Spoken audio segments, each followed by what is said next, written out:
So being a Google partner is like having a high maintenance girlfriend.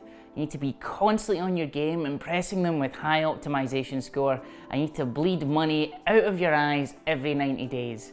$20,000 to be exact, just to keep them around.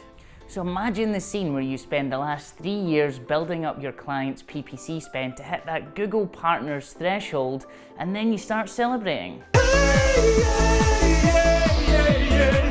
And then all of a sudden, a global pandemic causes you to slash your clients' budgets to almost zero, disqualifying you as a Google partner because you don't hit the threshold. You then cry silently into your tea at night and contemplate your new normal. No!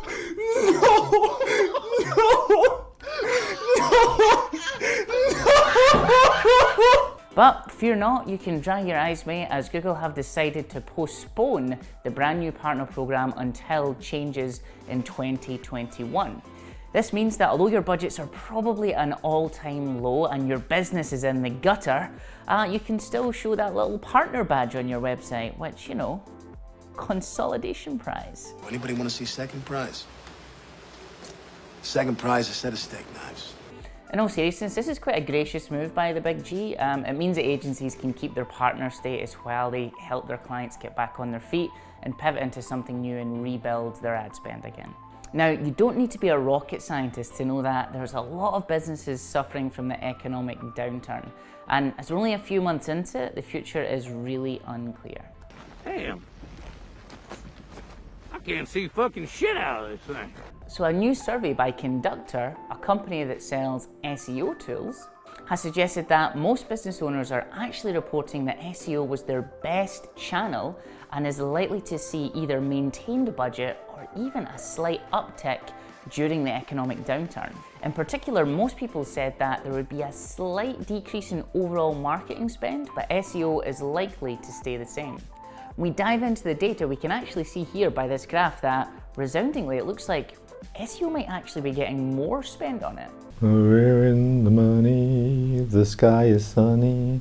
But here's the thing, we've got absolutely no idea what's going to happen over the next few years, so as business owners we need to do 3 things. First, we've got to look for constants. Second, we've got to build assets that compound in value, and we've got to make our money work much, much harder and build a big money moat around the business. So what does a constant mean when we're talking about business? Well, a constant for us is either health, wealth, or happiness. They're never going to go out of style, as we all kind of fundamentally want them as humans. Now, this is going to mean different things to different people at different stages in their life. For example, 5-year-old Ross, he found happiness in kicking a football against a wall. 12-year-old Ross, well, he found happiness in building little fires in the middle of the woods. 17-year-old Ross found happiness in an annual subscription to Kleenex. And 25-year-old Ross found happiness in taking big business adventures. But nowadays, 31-year-old Ross finds happiness when he gets a month of no back pain and no hemorrhoids. For your business, find out what you can do to make your customers' either health, wealth, or happiness go up. And if you're selling things from lamps to gourmet tea to IPAs to bridging loans to CCTV installations, whatever it is, there's always something you can do to build into your product or service to bring those to people. Next is building assets with compounding value. So I used to say to my clients, paid media is like burning fuel and SEO is like lifting weights. So when you spend money on your ads, you get instant return, but once you burn that fuel, that is gone. You need more fuel. But with SEO, as you keep kind of making that compelling content, like the Canonical Chronicle, please subscribe, you're going to see the value return to you over time. Next is making your money work harder and building moats. So for every penny you spend, you want to perfectly match it to KPIs that support revenue growth. Whether that's email subscribers or ranking movement or more footfall to your store, every penny that goes into marketing needs to wash its face and show a very obvious ROI. Now, thankfully at Type A Media, the MD is me, a stingy Scotsman. 1 million, 2 million, 3 million, 4! So we've thankfully got enough of a cash moat in there to make sure that we're going to be okay through the pandemic. Now, by now, we all know the EU thinks Google is a very naughty boy. Now you listen here! He's not the Messiah, he's a very naughty boy! Now go away! For For example, in a recent lawsuit filed in 2013 by shopping comparison site Foundum, the site argued that Google punished them by demoting their results and putting their own shopping results at the top. But looking at their site, I think it was their graphic designer that was punishing them. Please. Hello, can I redesign your logo? Yes, that'll be £100,000 for a squiggle. But here we are almost 7 years later and the shoe is very much on the other foot, as the UK High Court judges are telling Google they need to show an SEO person their ranking algorithm documents or withdraw evidence against their alleged search bias in search results. So Google's now got this impossible dilemma. Do you give away the family jewels or do you let us look behind the curtain? Now this is a huge deal, as it's the first time the court has ever ordered Google to give away such prized information. Now as this case moves forward, they might actually end up giving away the family jewels in order to avoid another multi-billion-pound fine. Who knows? So we've all seen featured snippets. That's the big box at the top that shows information at the top of the SERPs, and it kind of dominates everything above the fold.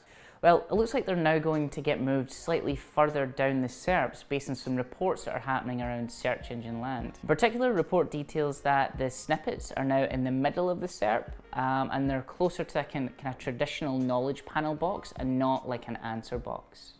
So if you don't know the difference, a knowledge panel box can be seen when you type in things like what is vitamin C, like this. It usually shows up as a panel on the right, and sometimes it's in the kind of main SERP at the top of the page as well.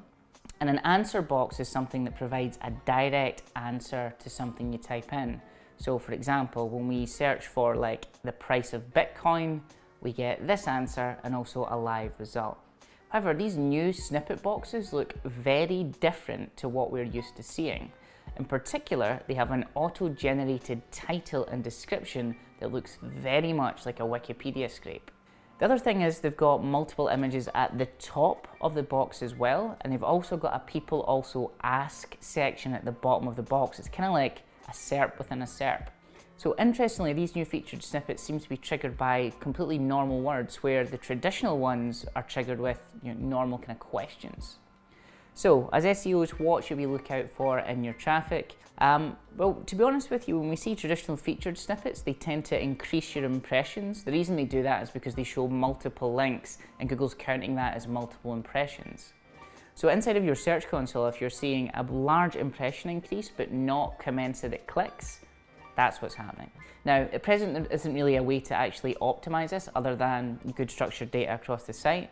And also things like just making sure that you're a known entity with clean information about who you are in the multiple databases that Google uses to kind of power the knowledge graph.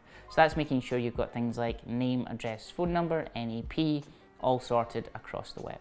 So when most SEOs get a new client and learn their site is run off of JavaScript, we all have a kind of similar response. However, as the technology becomes a lot more ubiquitous around the web and Google gets much better at understanding it, we're finding ourselves actually liking it a little bit more. Now this is especially when we're talking about injecting structured data, which is usually schema, into a page with JSON LD. Now at Type A, we've been using Tag Manager to inject structured data for maybe about 5 or 6 years now, but there was a bit of controversy about it on a Webmaster Hangout, because John Mueller actually came out and said that this approach may not actually get your structured data picked up by Google. However, in Google fashion, they've done a complete 360 and they've updated their guidelines, which can now be found on the following link. Essentially what they're saying is you can inject it via JavaScript and via JSON LD, via Tag Manager, no problem at all. Well, that's everything for this week's Canonical Chronicle, another lockdown edition. Feeling proud that we got the SEO List 10 Neon back in. If you liked it, please like the video. If you loved it, please subscribe. Subscribe to our email list as well if you'd like the free deck that goes with this. And until next time, we will see you later.